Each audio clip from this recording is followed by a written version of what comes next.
So, Brian, just want to talk to you about, why did you get into flying?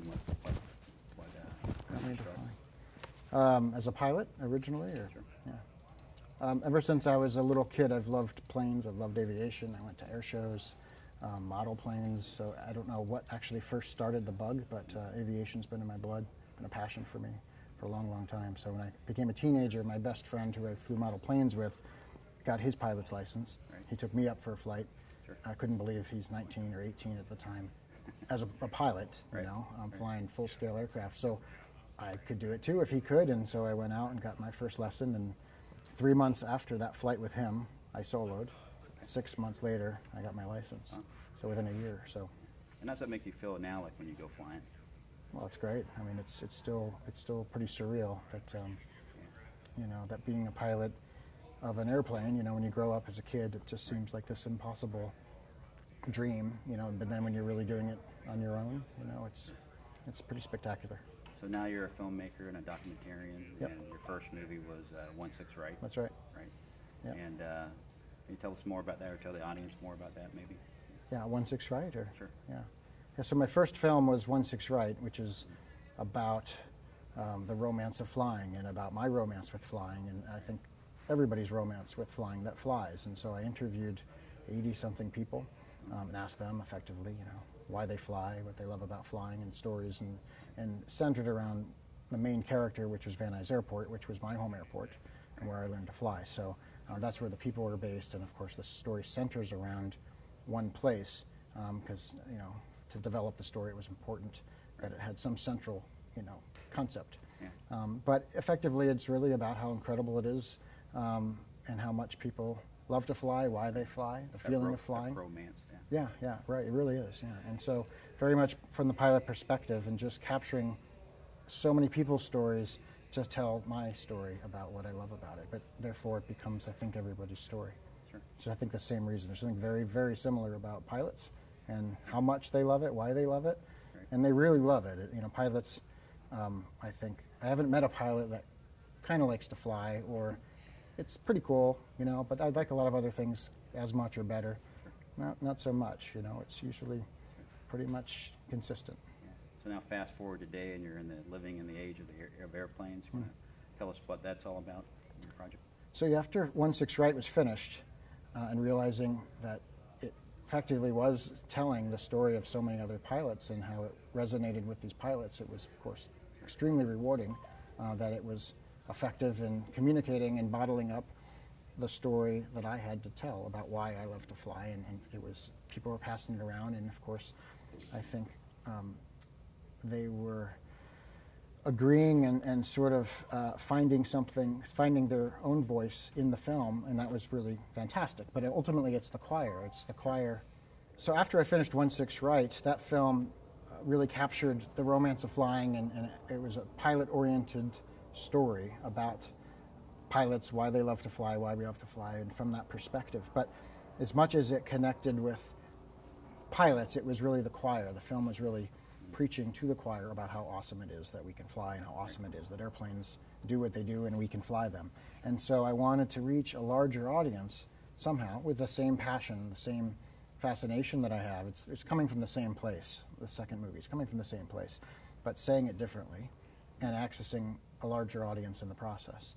Sure. And so the concept of this film, the new film, Living in the Age of Airplanes, is about how the airplane has changed the world and the perspective we've lost, and some of us maybe never had, again, just general audiences, Right. maybe never had, because we're all born into the age of airplanes. We're all born into the time it already exists. Or take it for granted, maybe. Inherently, yeah, we just take it for granted. I think it's human nature. Anything we've always had, it's hard to know a time without it, hard to know what it's like to be without it, if you've never had to have been without it. Right. And that's just the nature of I think, taking something for granted. We haven't had that experience. Outside your own experience, it is hard to have a perspective.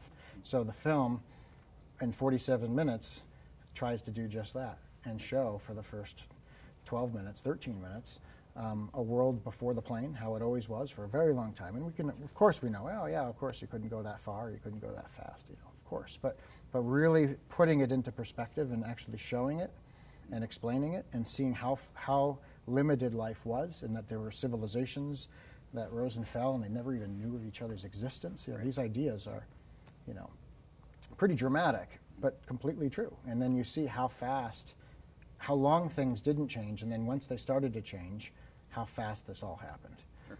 These 200 years, from the very first engine of any kind powering anything, steam engine, steamboat, steam train, to ultimately much bigger engines flying much more sophisticated machines, jets and airplanes. And that was 150 years between those two things. So we're all born, most people are born into the jet age at this point, but certainly everyone's born into the age of airplanes. Right. And that is really the point of the film, and to see it in a new way. And even pilots that are seeing it, the perspective and the examples that it pulls out are I think, unique, because we don't necessarily see them this way, because they're so close to us.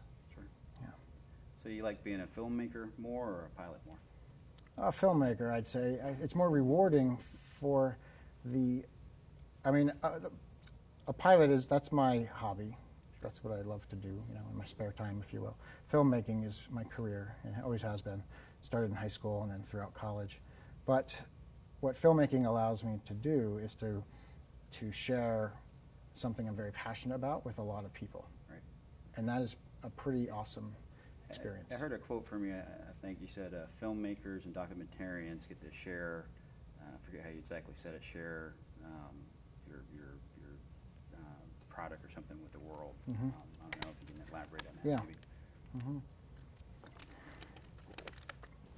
Well, so as a filmmaker, what I'm able to do, any filmmaker, documentarians especially, that are very passionate about something, and I think that every film I've ever seen, it's a documentary, there's passion behind it. There's a story. There's something that someone is trying to get out and communicate and bottle that up, and spread that word, excite people, educate people, scare people, whatever their point might be, whatever their agenda. Emotion. Yeah, emotion, exactly, to get something across and hopefully make a difference. I think all films, documentaries specifically, and the documentarians behind them want to make a difference, want to make an impact. And so for me to have that privilege and that opportunity to do that I take it with a lot of respect, because I know how important it is to get it right, or whatever it is I'm trying to say, make sure it's accurate, and make sure that I'm doing it to the best that I can. But also, there's a lot of responsibility with that, because I think the power of it is potentially very significant, and I want to make sure that I'm using it to the best possible use, especially how much time it takes to make it, that it was really going to be worth it, and that it said something strong that can last a long time. And that was really important to me in both of these films. Yeah. That's something that you're making, and does last indefinitely. And yeah, it outlasts me. Yeah. Right. Well, anything else you'd like to add? No, I appreciate the opportunity. I appreciate it.